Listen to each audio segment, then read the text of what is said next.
Hello students, welcome to online classes.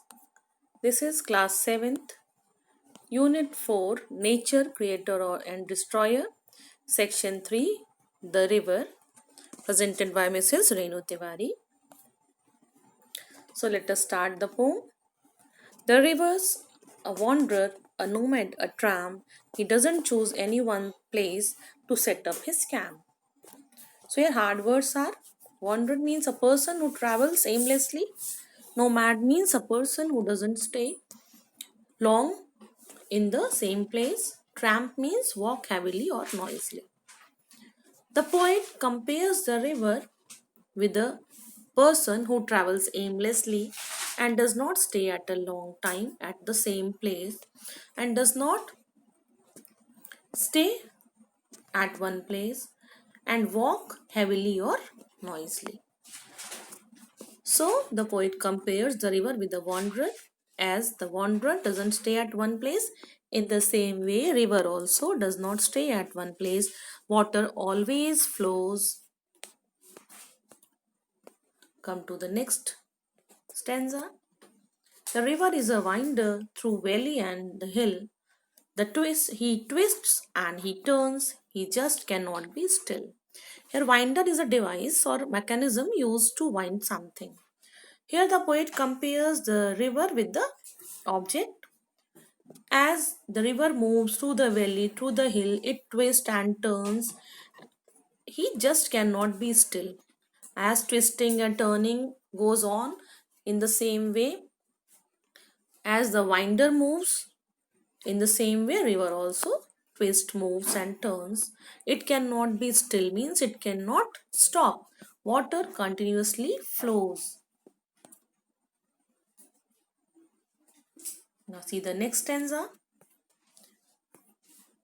The river a hoarder and he buries down deep those little treasures that he wants to keep.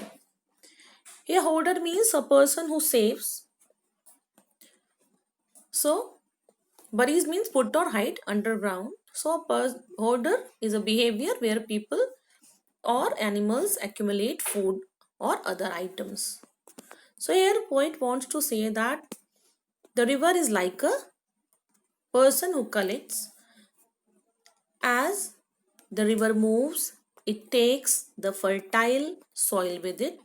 The poet calls that fertile soil as a treasure that he wants to keep. As a person always keep the treasure safely, in the same way, the river also keeps the fertile soil safely. Now, the river's a baby. He gurgles and hums and sounds like he's happily sucking his thumbs. Here the poet compares the river with the baby. As when a baby feels happy, he starts gurgling and humming sound. In the say and starts sucking his thumbs. And then he put his thumb in his mouth. So here the poet says when the river flows, it creates the gurgling sound like a happy child. The river's a singer as he dances along, the countryside echoes the notes of his song. Here the poet compares the river with a singer who sings and dances both. And countryside, because no rush was there, so sound echoes. What sound echoes? Means when the river flows, the water makes the sound. The countryside echoes notes of his songs, and when the river flows, the sound of water seems as somebody singing. The river's a monster hungry and vexed. He's gobbled up trees and he will swallow you next. Here,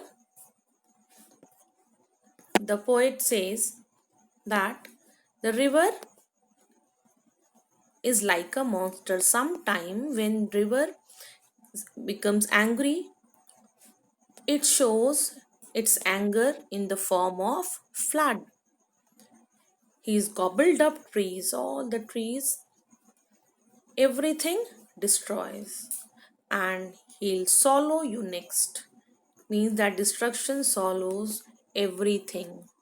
While the flood comes, you have seen the problem of the problem created by the flood. So when sometime river behaves like a monster and it shows its anger in the form of flood. This was the poem River. I think you must have understood the poem. So your task: complete the word meanings in your notebook, read the poem, learn the poem, and complete the write the word meanings in your notebook. Stay at home and stay